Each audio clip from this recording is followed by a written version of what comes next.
வணக்கம் நேயர்களே. இன்றைய சிறப்பு விருந்தினர் பத்திரிகையாளர் திரு புனித பாண்டியன்.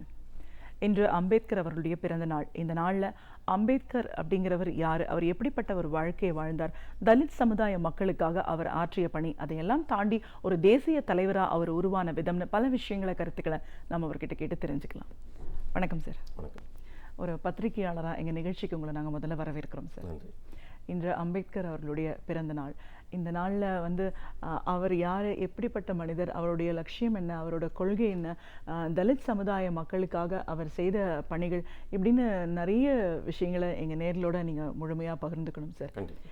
இதெல்லாம் பேசுகிறதுக்கு முன்னாடி அம்பேத்கர் அவருடைய வாழ்க்கையை பற்றி சொல்லுங்கள். அவர் எப்படிப்பட்ட ஒரு மனிதர், அவர் எப்படிப்பட்ட ஒரு வாழ்க்கையை வாழ்ந்தார்? நமக்கு எல்லாருக்கும் தெரியும், அம்பேத்கர் மராத்திய மண்ணில் பிறந்தார் அப்படின்னு சொல்லி. அவர் வாழ்ந்த காலம், அவர் 1891 பிறந்தார். இன்றைக்கு நாம் என்ன விதமான சாதி கொடுமைகள் எல்லாம் அனுபவிக்கிறோம் அப்படின்னு எல்லாருக்கும் தெரியும் ஓரளவுக்கு. ஒரு நாளைக்கு தலித் மக்களுக்கு எதிராக 16 வகையான வன்கொடுமைகள் இந்தியாவில் நடந்துட்டுருக்கு. ஒவ்வொரு நாளும் 2 தலித்துகள் வெட்டி கொல்லப்படுறாங்க, 2 தலித்துகளின் வீடுகள் எரிக்கப்படுகின்றன. இப்படி தினந்தோறும் நம்ம செய்திகளை பார்க்குறோம். வாழ்நிலையில் நிறைய பாகுபாடுகளை தலித் மக்கள் சந்தித்து கொண்டிருக்கிறார்கள். இது 21ஆம் நூற்றாண்டு 2017 நம்ம ஒரு நவீன இந்தியாவில் இருக்கிறோம் அப்படின்னு சொல்கிற ஒரு காலகட்டத்தில். அப்போ இதற்கு 125 ஆண்டுகளுக்கு முன்னால் அம்பேத்கர் பிறந்த அந்த மண்ணிலும் அந்த காலத்திலும் எப்படியான கொடுமைகள் எல்லாம் இருந்திருக்கும்ன்றதை விளக்க தேவையில்லை. ஏன்னா இன்றைக்கே நம்ம எல்லாத்தையும் பார்க்குறோம். அப்படியான ஒரு காலகட்டத்தில் பிறந்த அம்பேத்கர். அவர் நம்ம பாடப்புத்தகங்களெல்லாம் நிறைய படிச்சிருக்கோம். அம்பேத்கர் தீண்டாமை கொடுமைகளை சந்தித்தார். அதற்கு பிறகு அவர் வெளிநாடுக்கு போனார். அங்கே கல்வி கற்று அதற்கு பிறகு தான் பெற்ற கல்வியை தன்னுடைய சுயநலத்திற்காக அவர் பயன்படுத்தாமல், இனிமேல் இப்படியான எதிர்கால தலைமுறை இந்த ஜாதிய கொடுமைகளிலிருந்து விடுதலை பெற வேண்டும் என்பதற்காக தான் பெற்ற கல்விகள், பட்டங்கள் அனைத்தையும் இந்த மக்களை, இந்த சமூகத்தை இந்த ஜாதி கொடுமையிலிருந்து விடுவிக்க வேண்டும் என்பதற்காக தன்னுடைய வாழ்நாளை அர்ப்பணித்து கொண்டார். அதுதான் அம்பேத்கர். கண்டிப்பா சார். இந்த நாளில் கண்டிப்பாக இந்த மாதிரியான விஷயங்கள்லாம் நம்ம நினைவு கூற வேண்டிய ஒரு அவசியத்தில் இருக்கும். ஏன்னா இன்னும் அந்த முழுமையான ஒரு தீர்வு கிடைச்சிருச்சா அப்படின்னா அதுவும் இன்னும் கேள்விக்குறியான ஒரு காலகட்டத்தில் தான் இப்பயும் நம்ம இருந்துகிட்ருக்கோம். அவருடைய வாழ்க்கையை பற்றி பேசும்போது தலித் சமுதாய மக்களுக்காக அவர் நிறைய பணிகள் செஞ்சுருக்காருன்னு நம்ம சொல்கிறோம். அதையெல்லாம் தாண்டி இன்னைக்கு ஒரு பெரிய தேசிய தலைவராக நம்ம எல்லாரும் போற்றுதல் கூடிய ஒரு மனிதராக அவர் இருக்கார். இப்படிப்பட்ட ஒரு பிரச்சனைகள்லேருந்து இவங்களை மீட்டெடுக்கணும் அப்படிங்கிறதுக்காக அவர் செய்த செயல்கள், புரட்சிகள்னால் நம்ம என்னென்ன சொல்லலாம்? பொதுவாக நமக்கு என்ன ஒரு கருத்து இருக்குது அப்படின்னா, அம்பேத்கர் அவர் தலித்தாக பிறந்ததுனால் அவர் ஒரு தலித்துகளுக்கான தலைவர், அவங்களோட உரிமைகளுக்காக மட்டும் போராடினார் அப்படின்னு நம்ம புரிஞ்சுக்கிறோம். பொதுவான சமூகம் அப்படி தான் புரிந்து வைத்திருக்கிறது அம்பேத்கரை. அதையும் கடந்து அவர் ஒரு பெரிய தேசிய தலைவராக இன்னும் இந்த சமூகம் ஏற்றுக்கொள்ளவில்லைன்னு தான் நான் சொல்லுவேன். ஆனால் இந்த நாட்டுக்கான ஒரு மிகப்பெரிய சட்டத்தை அவர் உருவாக்கினார். உலகிலேயே மிகப்பெரிய சட்டம் இந்தியாவினுடைய அரசமைப்பு சட்டம்.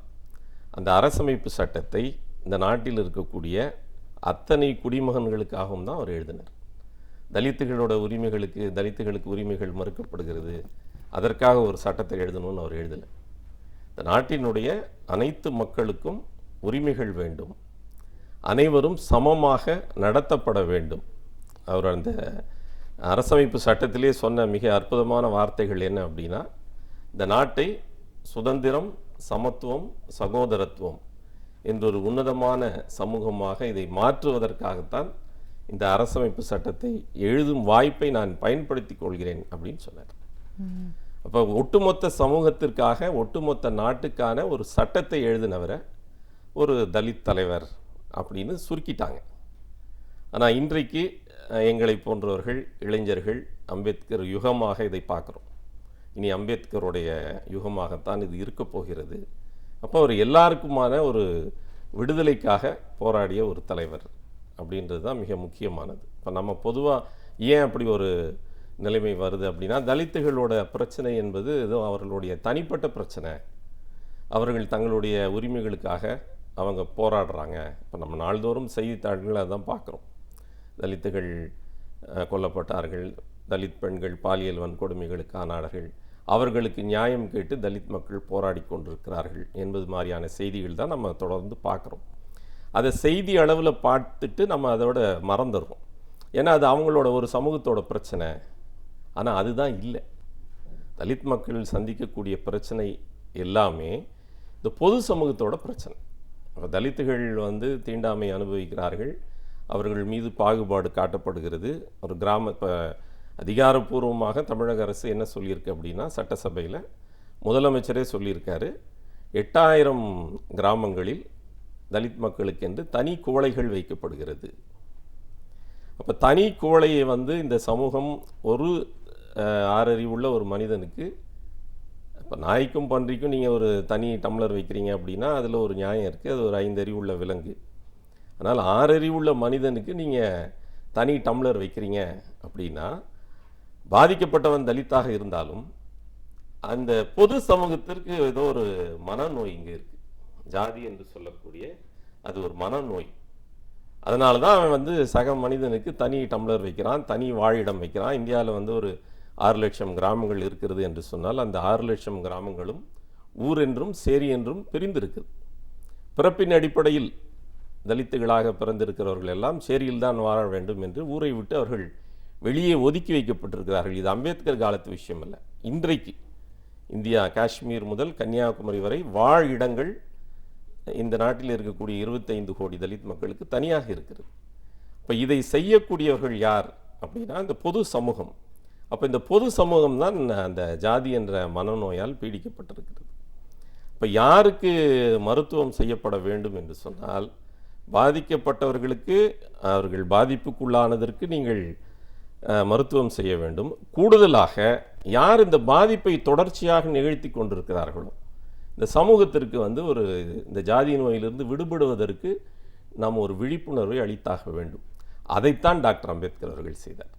இந்த பொது சமூகம் இந்த ஜாதிய மனநிலையிலிருந்து விடுபட வேண்டும் என்பதற்காகத்தான் தன்னுடைய வாழ்நாள் முழுவதும் அவர் போராடினார். ஆனால் அவர் என்ன சொல்கிறாங்கன்னா, அந்த பாதிக்கப்பட்ட மக்களுக்கு மட்டும் அவர் தலைவர்னு சொல்கிறாங்க. அப்படி இல்லை. ஒரு நாகரிக சமூகம். இன்றைக்கு நம்ம தினந்தோறும் ஏவுகணைகளை அனுப்பி கொண்டிருக்கிறோம். எல்லாரும் செல்லிடப்பேசியில் ஒவ்வொரு நிமிடமும் பேசி கொண்டிருக்கிறோம். ஒரு நவீன இந்தியா, ஒரு வளர்ச்சி இந்தியான்னு நம்ம பேசுகிறோம். ஆனால் நவீனம் என்பது ஏதோ ஆடைகளிலும் தொழில்நுட்பங்களிலும் இருப்பதாக நாம் எண்ணிக்கொண்டிருக்கிறோம். ஆனால் அம்பேத்கர் காண விரும்பிய நவீனம் என்பது பண்பாட்டில், நாகரிகத்தில் நாம் நாகரிகமானவர்களாக நடந்து கொள்ள வேண்டும்.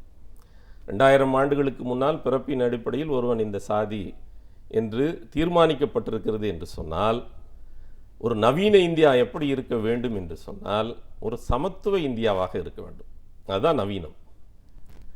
ஒரு எல்லாரையும் சகோதரர்களாக பார்க்கக்கூடிய இந்தியாவாக அது இருக்க வேண்டும். எல்லாருக்கும் இந்த வளர்ச்சியில், நாட்டிலுடைய பொது சொத்து வளத்தில் பங்கு இருக்க வேண்டும். எல்லாருக்கும் உரிய பிரதிநிதித்துவம் இருக்க வேண்டும். இதுக்கு பேர் தான் அவர் சகோதரத்துவம்னு அழகாக சொன்னார். அப்போ எல்லாருக்குமாக அவர் குரல் கொடுத்திருக்கிறார். அதுதான் இன்றைக்கு நம்ம அம்பேத்கருடைய பிறந்த நாளில் நாம் வலியுறுத்த வேண்டிய செய்தி எது என்று சொன்னால், இன்றைக்கு நாடு வளர்ச்சியை பற்றி எல்லாரும் பேசுகிறாங்க. ஆனால் இன்க்ளூசிவ் growth அப்படின்னும் பேசுகிறாங்க. ஆனால் அது உள்ளபடியே எப்படி இருக்குது அப்படின்னா, ஒரு 25 கோடி மக்களை நீங்கள் ஊருக்கு வெளியே ஒதுக்கி வைத்து விட்டு இன்க்ளூசிவ் growthன்னு எப்படி பேச முடியும்? இந்தியா ஒரு வல்லரசாக வேண்டும் என்று சொன்னால் கூட இன்றைக்கு இந்த இந்தியாவில் வானளாவி உயர்ந்திருக்கக்கூடிய கட்டடங்களாக இருந்தாலும், தொழில்நுட்பங்களாக இருந்தாலும், எந்த வளர்ச்சியாக இருந்தாலும் அது இந்த அடித்தட்டு மக்களுடைய உழைப்பு இல்லாமல் எதுவுமே உருவாகவில்லை. ஆனால் அவர்களுக்கு பங்கு, பிரதிநிதித்துவம் என்று வரும்பொழுது அவர்கள் ஒதுக்கி வைக்கப்படுகிறார்கள். மறைந்த டாக்டர் KR நாராயணன் குடியரசுத் தலைவர் அவர்கள் மிக அருமையாக சொன்னார். இந்தியாவை நீங்கள் அதிகாரப்படுத்த வேண்டும் என்று சொன்னால், அந்த இந்தியாவுக்கு அடித்தளமாக இருக்கக்கூடிய, வேர்க்கால்களாக இருக்கக்கூடிய தலித் மக்களை நீங்கள் அதிகாரப்படுத்த வேண்டும். தலித் மக்களை அதிகாரப்படுத்துவதுதான் இந்தியாவை அதிகாரப்படுத்துவதாகும். ஆகவே அம்பேத்கருடைய பிறந்த நாளில் இந்தியாவை அதிகாரப்படுத்துவது என்றால் அதனுடைய வேர்க்கால்களாக இருக்கக்கூடிய தலித் மக்களை நாம் அதிகாரப்படுத்த வேண்டும். அதான் முக்கியம். அதில் வந்து அரசியலமைப்பு சட்டம் அதை உருவாக்கியவர் அப்படிங்கிற முறையில் இன்னைக்கும் 100 ஆண்டுகளை கடந்தும் அவர் சொன்ன விஷயங்கள் தான் இன்னைக்கு சட்டமாக இருக்கணும் போது எந்த அளவுக்கு ஒரு தொலைநோக்கு பார்வையோட அவர் சிந்திச்சிருக்காரு அப்படின்னு நம்ம பார்க்க முடியுது. அவருடைய லட்சியம் அப்படின்னு சொன்னா என்னவா இருந்திருக்கு? இந்த சட்டம் பற்றி நீங்கள் சொன்னீங்க, அதனால் ஒரு சின்ன செய்தியை சொல்கிறேன். இப்போ தீண்டாமை என்பது ஒழிக்கப்பட்டு விட்டது என்று சட்டத்தில் எழுதி இன்றைக்கு ஏறக்குறைய 70 ஆண்டுகள் ஆகப் போகிறது. ஆனால் நம்ம நாள்தோறும் தீண்டாமை கொடுமைகளை பார்த்து கொண்டிருக்கிறோம். சட்டம் இருக்கிறது. அம்பேத்கர் என்ன சொன்னார்னா, அந்த சட்டத்திற்கு ஒரு சமூக அங்கீகாரம் இல்லை என்று சொன்னால் அந்த சட்டத்துக்கு உயிர் இல்லை, அது வெறும் வெற்றுத்தாள். இன்றைக்கு நான் முன்னே சொன்னேன், 16 வகையான வன்கொடுமைகள் நாள்தோறும் தலித்துகள் மீது இழைக்கப்படுகிறது. இப்போ தீண்டாமை ஒழிக்கப்பட்டு விட்டது என்று சட்டத்தில் இருக்கிறது, ஆனால் தினந்தோறும் தீண்டாமை கடைபிடிக்கப்படுகிறது. அப்போ சட்டத்திற்கு இந்த பொது சமூகம் அங்கீகாரம் அளிக்கவில்லை. அப்போ அம்பேத்கர் சட்டத்தை எழுதிட்டார் அப்படின்னு சொல்கிறது பெருமையோடு சொல்வதற்கு உண்மையான பொருள் ஏதாவது இருக்கும் என்று சொன்னால், இந்த சட்டத்தில் இருப்பதை இந்த சமூகம் அங்கீகரிக்க வேண்டும், அதை மதித்து நடக்க வேண்டும். அதுதான் மிக முக்கியமானது. அவருடைய லட்சியம் அப்படிங்கிறது என்ன? அவரோட கனவு இன்னைக்கு எந்த அளவில் நிறைவேறி இருக்கு? இன்னும் என்ன மாதிரியான மாற்றங்கள் தேவைப்படுது? இன்றைக்கு அம்பேத்கருடைய சிந்தனையினால், அம்பேத்கருடைய அறிவுரைகளினால் இன்றைக்கு தலித்துகள் ஓரளவுக்கு கேள்வி கேட்கக்கூடிய அந்த மனநிலைக்கு வந்திருக்கிறார்கள். அவர்கள் இன்றைக்கு ஒரு தலித் இலக்கியம், தலித் சினிமா, தலித் நூல்கள், எங்கே பார்த்தாலும் நீங்கள் ஒரு தலித் அடையாளம் என்பது இன்றைக்கு இந்தியா முழுவதும் பேசப்பட்டிருக்கிறது. 91க்கு முன்னால் நீங்கள் அப்படி ஒரு சூழலை பார்த்திருக்க முடியாது. 91க்கு பிறகு தான் அம்பேத்கருடைய நூல்கள் தமிழில், குறிப்பாக எல்லா மொழிகளிலும் அது வெளியிடப்பட்டன. தமிழில் ஒரு 37 நூல் தொகுப்புகள் இதுவரை வந்திருக்கின்றன. இன்னொரு 20-30 தொகுப்புகளுக்கு மேலே வர வேண்டியிருக்கிறது. அந்த விழிப்புணர்வு கொடுத்ததனுடைய அடையாளமாகத்தான் இன்றைக்கு தலித் இயக்கங்கள் அரசியல் ரீதியாக போராடி கொண்டிருக்கின்றன. தலித் அமைப்புகள் கிராமங்கள் தோறும் தங்களுக்கு எதிரான அடக்குமுறைகளுக்கு எதிராக அவர்கள் போராடி கொண்டிருக்கிறார்கள். இப்படியாக ஒரு அம்பேத்கர் விழிப்புணர்வுக்கு பிறகுதான் இதெல்லாமே ஒன்றாக வர ஆரம்பித்திருக்கிறது. அதனால தான் அதை அம்பேத்கர் யுகமாக இது மாறப்போகிறது என்று நான் சொன்னேன். சரி, அம்பேத்கருடைய லட்சியம் என்ன? அம்பேத்கர் எதற்காக போராடினார் என்று சொன்னால், இந்த சமூகத்தை ஒரு ஜாதியற்ற சமூகமாக, இது ஒரு ஏற்றத்தாழ்வுகளின் அடிப்படையில் கட்டப்பட்ட ஒரு சமூகமாக இருக்குது, ஒரு படிநிலைப்படுத்தப்பட்ட ஒரு சமூகமாக இருக்கிறது. முதல்ல நம்ம ஒரு 4 வர்ணங்கள் தான் இருக்கிறது என்று நம்ம படித்திருப்போம் 2000 ஆண்டுகளுக்கு முன்னால். இந்த 4 வர்ணங்கள் தான் இன்றைக்கு 4000த்திற்கும் மேற்பட்ட சாதிகளாக மாறி இருக்கிறது. அது பிறப்பின் அடிப்படையிலேயே இன்னும் மனிதனை பிரிக்கக்கூடியதாக இருக்கிறது. அம்பேத்கர் என்ன சொன்னார்னா, இந்த நாட்டில் பிறந்த ஒருவன் பிறப்பின் அடிப்படையில் அளவிடப்படக்கூடாது, அவன் தகுதியின் அடிப்படையில், திறமையின் அடிப்படையில் அவனை நீங்கள் எடை போடணும். ஆனால் இன்றைக்கும் கூட பிறப்பின் அடிப்படையில் தான் மனிதர்கள் எடை போடப்படுகிறார்கள். பிறப்பின் அடிப்படையில் தான் இன்றைக்கு பிறக்கக்கூடிய ஒவ்வொரு குழந்தையும் அது பிறந்தவுடனே அது எந்த சாதியில், அவருடைய தாய் தந்தை என்ன சாதியோ அந்த சாதியில் தான் அது அடையாளப்படுத்தப்படுகிறது. இதைத்தான் அம்பேத்கர் கண்டிச்சார். இந்த மாதிரியான ஒரு உலகம் இருக்கக்கூடாது, ஒரு ஏற்றத்தாழ்வான பிறப்பின் அடிப்படையிலேயே மனிதர்களை பாகுபடுத்தக்கூடிய ஒரு சமூகம் இருக்கக்கூடாது. இன்றைக்கு வைக்கத்து போராட்டத்தின் பொழுது மிக அழகாக பெரியார் கேட்டார். வைக்கம் போராட்டம் பற்றி நம்ம எல்லாருக்கும் தெரியும். 1924களிலே நடந்த போராட்டம். அந்த வைக்கம் தெருவியை சுற்றி இருக்கக்கூடிய, அந்த கோயிலை சுற்றி இருக்கக்கூடிய தெருக்களிலே தலித்துகள் நடமாடக்கூடாது என்பதான ஒரு எழுதப்படாத சட்டம் அன்றைக்கு இருந்தது. அதற்கு எதிராக பெரியார் போராடினார். இப்போ பெரியார் கேட்ட கேள்வி என்னன்னா, 5 அறிவுள்ள நாய்க்கும் பன்றிக்கும் அந்த தெருவில் நடப்பது பிறப்புரிமையாக இருக்கிறது, ஆனால் என்னுடைய 6 அறிவுள்ள சகோதரனுக்கு மட்டும் அது போராடி பெற வேண்டிய உரிமையாக இருக்கிறது என்று சொன்னார். இன்றைக்கும் 6 அறிவுள்ள தலித்துகள் அவர்களுக்கு அது பிறப்புரிமையாக இல்லாமல் இன்றும் பல்வேறு தளங்களில் அவர்கள் போராடி கொண்டிருக்கிறார்கள். இப்போ இதை நேர் செய்ய வேண்டும். இந்த சாதி தான் அதற்கு தடையாக இருக்கிறது. இந்த சாதியை அழித்தொழிக்க வேண்டும் என்பதற்காகத்தான் அம்பேத்கர் அவர்கள் தன்னுடைய இறுதி காலத்தில் அவர் 1935 நான் இந்துவாக பிறந்தேன், ஆனால் நான் ஒருபோதும் இந்துவாக சாக மாட்டேன். ஏனென்று சொன்னால், நான் இந்துவாக இருக்கும் பொழுது இந்த தீண்டாமை கொடுமை என்னை, அந்த கொடுமையிலிருந்து என்னால் மீள முடியாது. நான் இந்துவாக ஒருபோதும் சாக மாட்டேன். அப்பொழுதுதான் அந்த கொடுமையிலிருந்து நான் விடுபட முடியும். என்னுடைய மக்களும் இந்துவாக சாகக்கூடாது என்ற ஒரு மிக முக்கியமான ஒரு வரலாற்று புகழ்பெற்ற அந்த வாசகத்தை அவர் 35 சொன்னார். 21 ஆண்டுகள் கழித்து 1956 அவர் அக்டோபர் 14 அன்று ஒரு 10 லட்சம் மக்களை இந்தியா முழுவதும் என்று திரட்டி, இன்றைக்கி நீங்கள் ஒரு பெரிய புரட்சி உலகத்தில் நடந்ததாக சொல்லப்படும் நாட்டில் கூட ஒரு 10 லட்சம் மக்கள் ஓரிடத்தில் திரண்டது என்பது வரலாறே இல்லை. அப்படி ஒரு 10 லட்சம் மக்களை திரட்டி, நான் இந்துவாக சாக மாட்டேன், நான் சமத்துவத்தை வலியுறுத்தக்கூடிய பௌத்தத்தை நான் ஏற்பேன் அப்படின்னு சொன்னார். பௌத்தம் என்பதை அவர் மதமாக சொல்லவில்லை, அது ஒரு வாழ்க்கை நெறி. அதுவும் சொல்லப்போனால் இன்றைக்கு இந்த ஏற்றத்தாழ்வுகளை வர்ணாசிரம தர்மம் என்று சொல்லக்கூடிய அந்த இந்து மதத்தின் அடிப்படையில் கட்டப்பட்ட அந்த ஏற்றத்தாழ்வுகளை ஏற்க மறுக்கிறேன். புத்தர் தான் முதல் போராளி. இந்த ஏற்றத்தாழ்வுகளுக்கு எதிராக போராடிய முதல் போராடி உலகத்தில் புத்தர். அவருடைய கொள்கைகளை அவர் ஏற்றுக்கொண்டு, இனி ஒரு சமத்துவ சமூகமாக நான் இந்த இந்தியாவை மாற்றி காட்டுவேன் என்று சொன்னார். அதுதான் அம்பேத்கருடைய மிகப்பெரிய லட்சியம். அதை அவர் நிறைவேற்றவும் செய்தார். கல்வி ரொம்ப மிக அவசியமான ஒன்று அப்படின்னு நம்ம சொல்கிறோம். இன்றைக்கும் நம்ம பேசிகிட்டு இருக்கோம், கல்வி மூலமாக தான் ஒரு பெரிய வளர்ச்சியோ மாற்றத்தையோ நம்ம ஏற்படுத்த முடியும் அப்படின்னு சொல்லிட்டு. கல்வியோட முக்கியத்துவத்தையும் அதை எல்லாருக்கும் கொண்டு போய் சேர்க்கணுன்ற பணியில் அவர் தங்களை எப்படி ஈடுபடுத்திக்கிட்டார்? அம்பேத்கர் சொன்னார், அம்பேத்கருடைய புகழ்பெற்ற வாசகம், கற்பி போராடு ஒன்று சேர். நம்ம எல்லாரும் இன்றைக்கி கற்பின்னு சொன்னால் அம்பேத்கர் கல்லூரியில் போய் படிக்க சொன்னார், தன்னுடைய மக்கள் எல்லாம் படிப்பறிவு உள்ளவர்களாக மாற வேண்டும் என்று சொன்னார் என்று சொல்வது ஒரு பாதி உண்மைதான். இன்றைக்கு கல்வி அதிகம். இப்போ நம்ம டாக்டர் KR நாராயணன் அவர்கள் அம்பேத்கர் அவர்களோட மிகப்பெரிய பதவிக்கு போனவர், குடியரசுத் தலைவராக ஆனார், மெத்த படித்தவர். அந்த கல்வி அவர் பிறந்த ஜாதியை மாற்றிடவில்லை. ஒரு கல்விக்கு என்ன பயன்பாடு இருக்கும் என்று சொன்னால், கல்வி சமூகத்தை மாற்றுவதாக இருக்க வேண்டும். ஆனால் இன்றைக்கு இருக்கக்கூடிய கல்வி ஒரு சுயநல கல்வியாக அது மாறிவிட்டது. அம்பேத்கர் சொன்னது, இந்த கல்வி கற்பி என்று சொன்னது, இந்த சமூகத்தில் இருக்கக்கூடிய இழிவுகளை நீ புரிந்து கொள், அறியாமையிலிருந்து இந்த மக்கள் விடுபட வேண்டும். அது வெறும் ஏட்டுக்கல்வி அல்ல, அது ஒரு விழிப்புணர்வு கல்வி, அது ஒரு சமூக கல்வி. அந்த கல்வியை தான் அம்பேத்கர் வலியுறுத்தினார். இன்றைக்கு நீங்கள் பார்த்தீங்கன்னா, இந்தியா சுதந்திரம் பெற்று 70 ஆண்டுகள் ஆகிவிட்டது.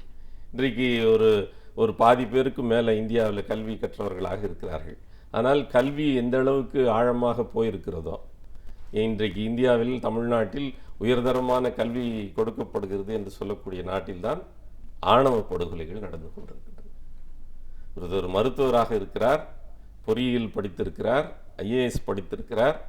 ஆனால் திருமண அறிவிப்புகளில், செய்தித்தாள்களில், ஊடகங்களில் விளம்பரப்படுத்தும் பொழுது அவர் தன்னுடைய கல்வியை முதன்மைப்படுத்துவதில்லை, தன்னுடைய சாதியை தான் முதன்மைப்படுத்துகிறார். அப்போ கல்வி என்ன வகையான மாற்றத்தை இங்கே கொடுத்திருக்கிறது?